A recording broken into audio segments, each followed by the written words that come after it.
They say you always remember your high school years. I didn't think that would be true until the night I stayed behind after class. Now, I wish I could forget. It started on a rainy Thursday. Our school, Hollow Creek High, was ancient, built in the 1920s, all red brick and creaky floors. Everyone said it was haunted, but we always laughed it off. That day, Mr. Halpern, our history teacher, assigned a group project, and I, unluckily, was stuck with Vanessa. She wasn't bad, just too much, loud, distracted. I decided to stay after school to work alone in peace. The halls were already empty by 4:30 p.m. The lights flickered like they always did when it rained, and the janitor, old Pete, shuffled past me with his mop, nodding silently. "Don't stay too long," he muttered. "The school ain't right after dark." I thought he was joking. I headed into the old library, the quietest place in the whole building. It always smelled of dust and mildew, and half the lights didn't work. Still, I liked it. Until that night. I set my notes on the heavy wooden table near the back, close to the ancient records section. The silence was comforting at first, but then something shifted. The air felt thicker, heavier, like the library was holding its breath. I heard a soft shh, like someone whispering in the dark rows of shelves. "Hello?" I called out, voice echoing too loud. Nothing. I shook it off. Probably the old pipes or the wind. 10 minutes later, the temperature dropped. I mean, really dropped. I could see my breath. The rain had turned into a storm outside, and thunder growled low in the distance. Then I heard it. A soft tapping. Not from the door, but from the inside of the bookshelf right next to me. Tap, tap, tap. My heart skipped. I stood, cautiously peeking behind the shelf. No one. Then the library door creaked open.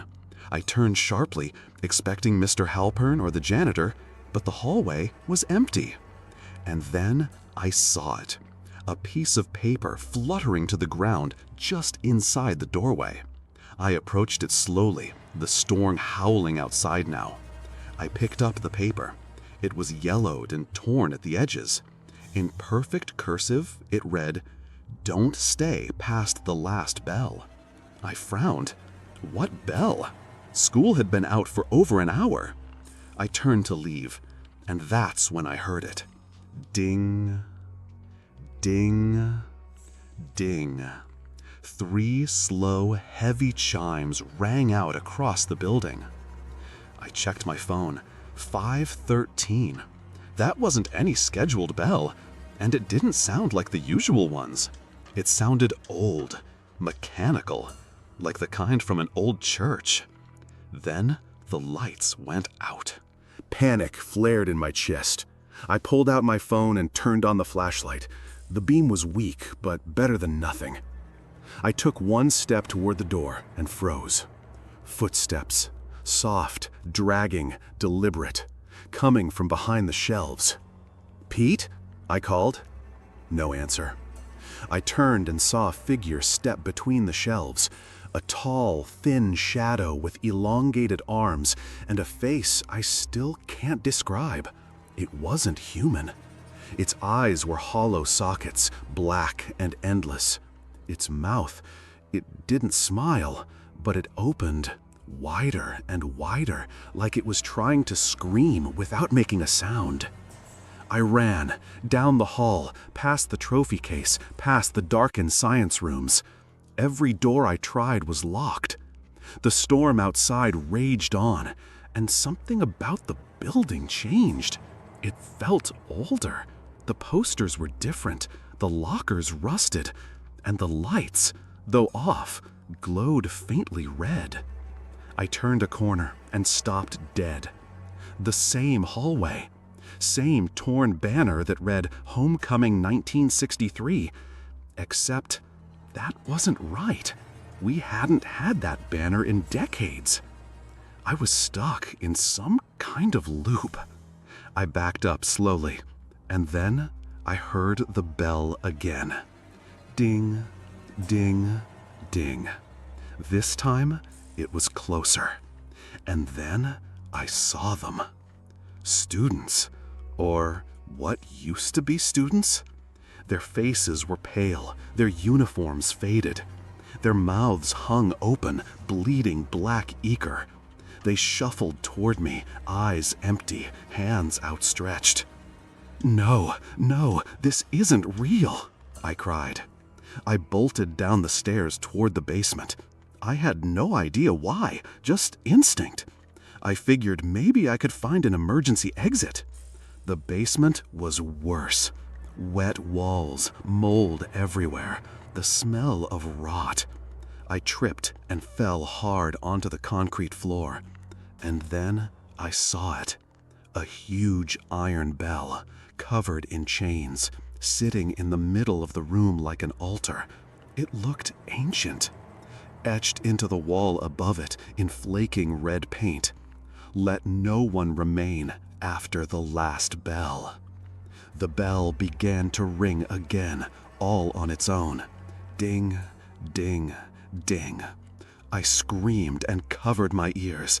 The walls shook, the shadows writhed, and from every corner the things began crawling toward me, mouths wide, dragging themselves across the floor. In the middle of the chaos, I saw a small door behind the bell. I didn't think, I dove through it. And I woke up in the library. It was morning. Bright sunlight poured through windows. My papers were still there, untouched. My phone read 7:02. I ran straight to the office. The secretary stared at me. "You okay? You look like hell." I stayed here last night. I got locked in. There was something in the school. Ghosts, monsters. She narrowed her eyes. "That's not funny. I'm serious." She pulled out a folder, flipped through it. Then she stopped. "Is this a prank?" she whispered. She held up a photo. A group of students in black and white. One of them looked just like me. "That can't be real?" She nodded slowly. "That's the 1963 homecoming class, the year of the fire. 20 students were locked inside during a storm. They died before anyone found them." I shook my head. "I saw them. They were trying to drag me back." She looked pale. "No one's supposed to be here after 5 p.m. It's the rule. Ever since." I didn't wait to hear the rest. I never stayed late again. And sometimes, when I walk past the school at night, I swear I hear it. Ding, ding, ding. The last bell. Still ringing. Still waiting. I've always hated Mondays. But that Monday was different. The air at Red Hill High felt thicker, heavier, like the school was holding its breath. The bell rang at 8 a.m., echoing down the long hallways like a warning.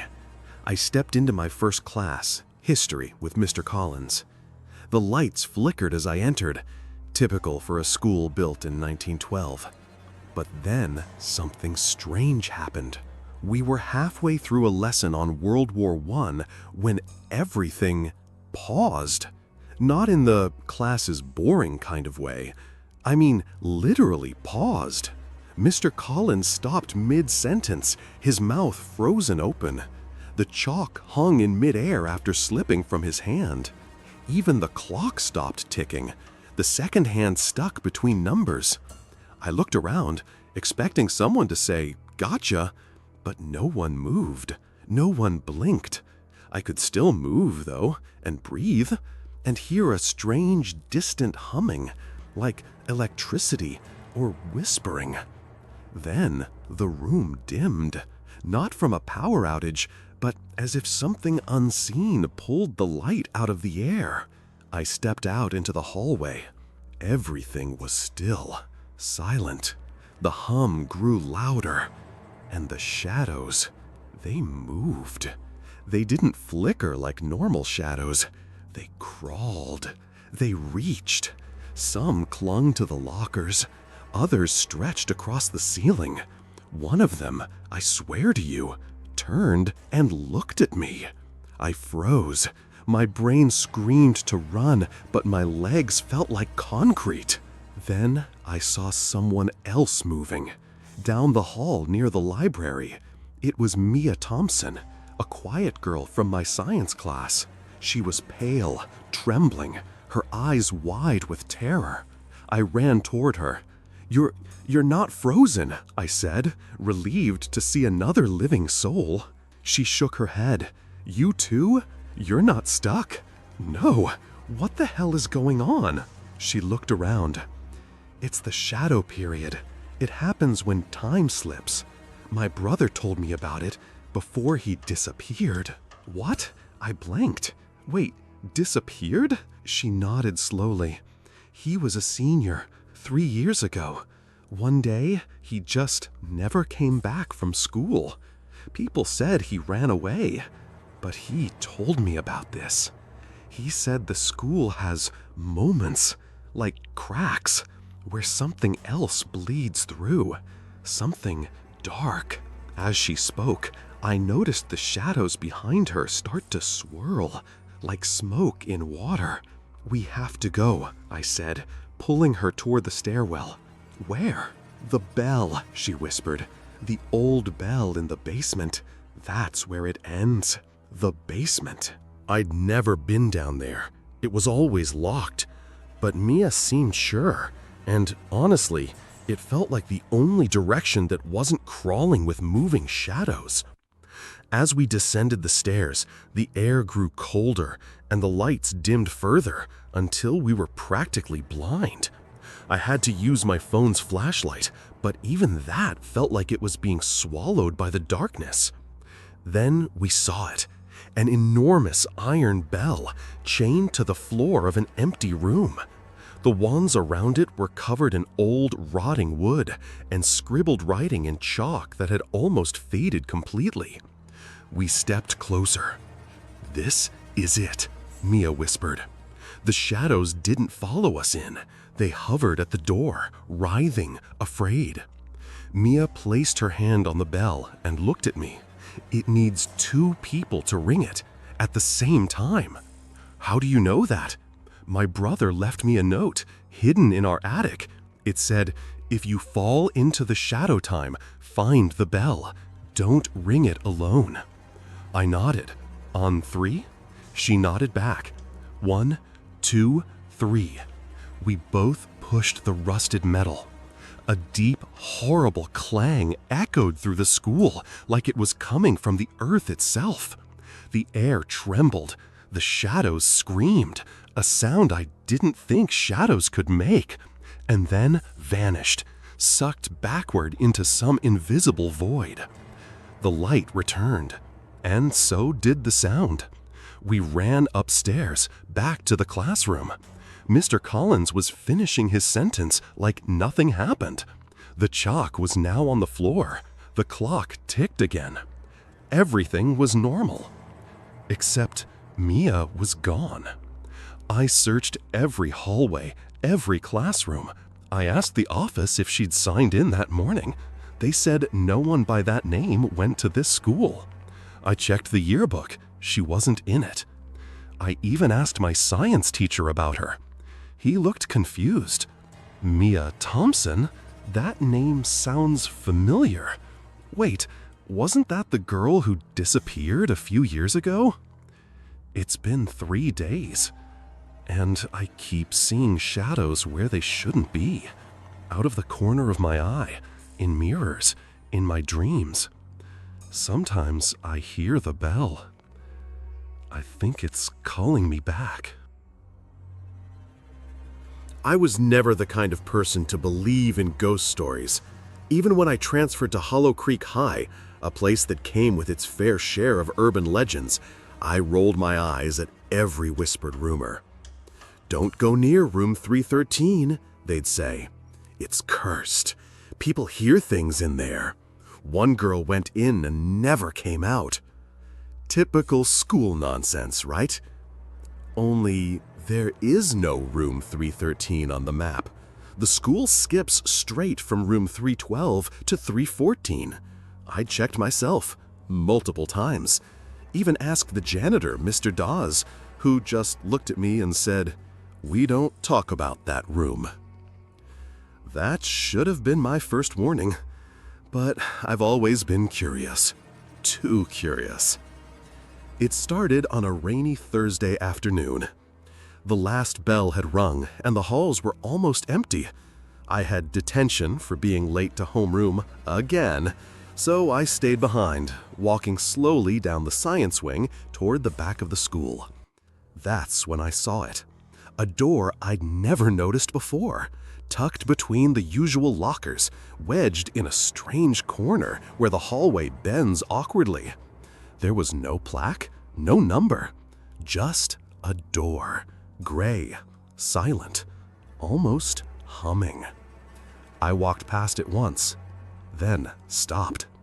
The air around it felt colder, heavier. I turned back. No one was around.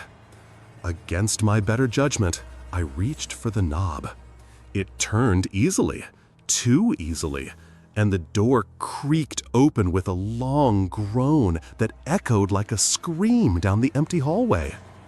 Inside was a classroom, desks, a blackboard, dust floating through the air like ash. And on the wall at the front of the room, I saw the number 313.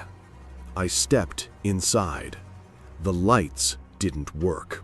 The windows were completely blacked out, though I was sure the room faced the courtyard. The walls were covered in old, torn papers, handwritten notes, some in languages I didn't recognize. The floor creaked beneath my feet. I heard a chair scrape in the back. I turned. Nothing. No one. But the air had changed. My chest felt tight. My ears began to ring. And then I heard the voice. "Sit down." It was soft, cold, right next to my ear, though the room was empty. I backed up. My legs hit a desk.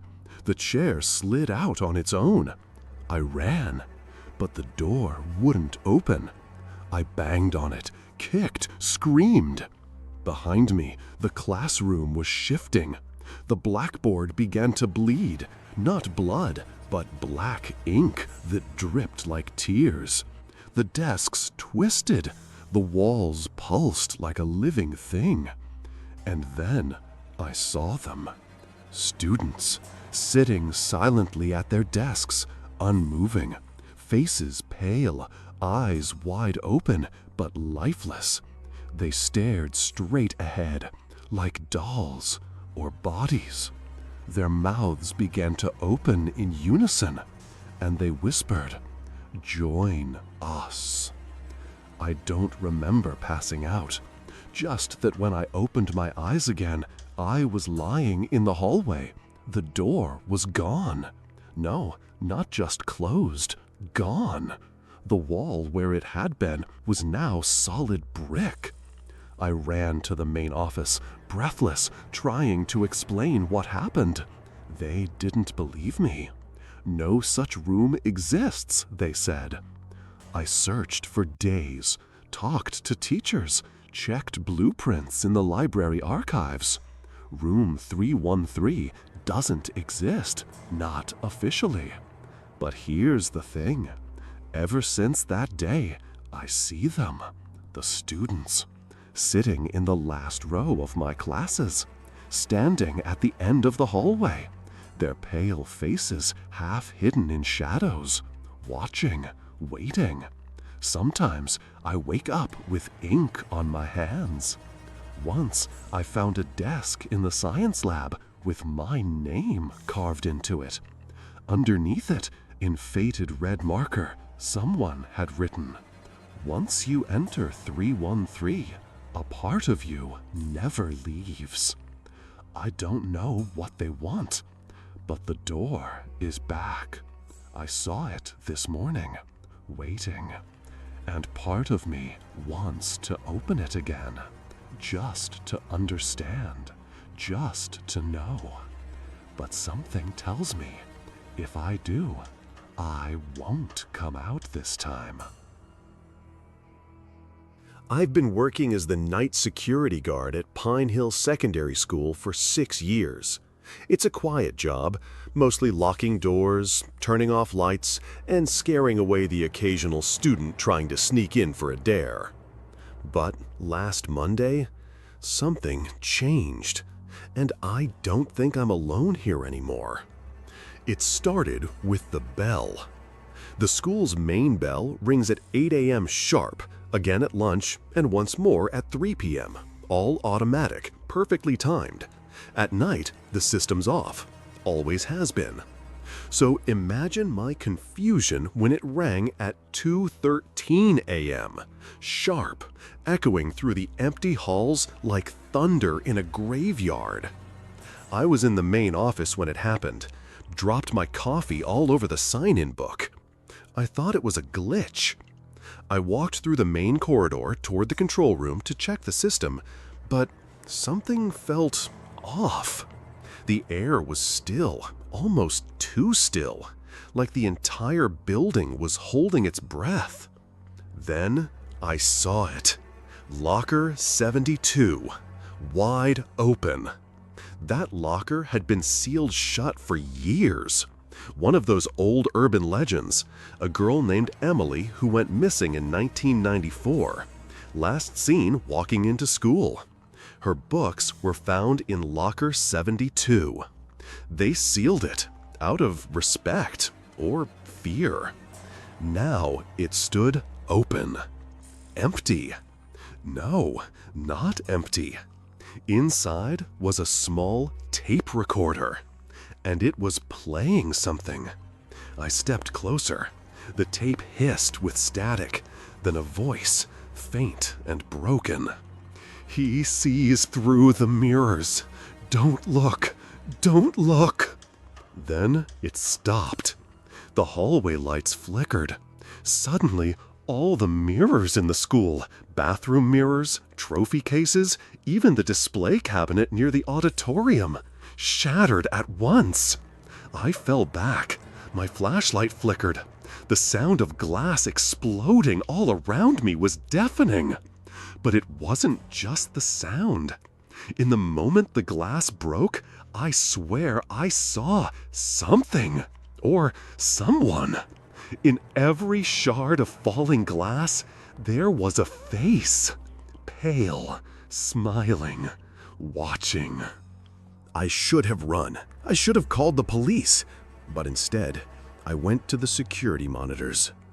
Every camera, all 12, showed the same thing. A classroom. Same room, different angles. Room 106. The strange part? Room 106 was demolished 5 years ago after a fire.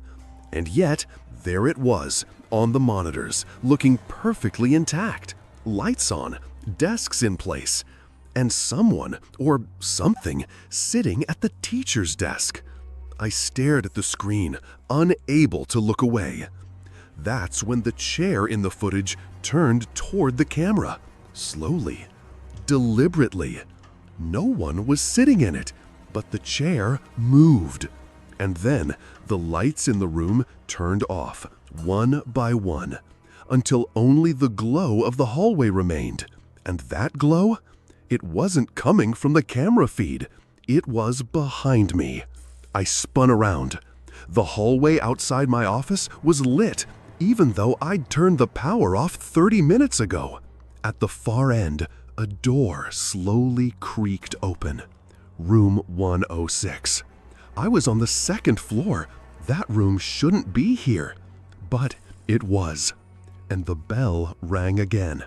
2:13 a.m. Exactly the same time. That's when I heard it. Whispers from inside the room. Whispers of children, of laughter, of crying. And one voice that cut through it all, calm and chilling. "We need one more." I backed away, but my feet wouldn't move. It felt like the floor was pulling me in. I don't remember how I got outside.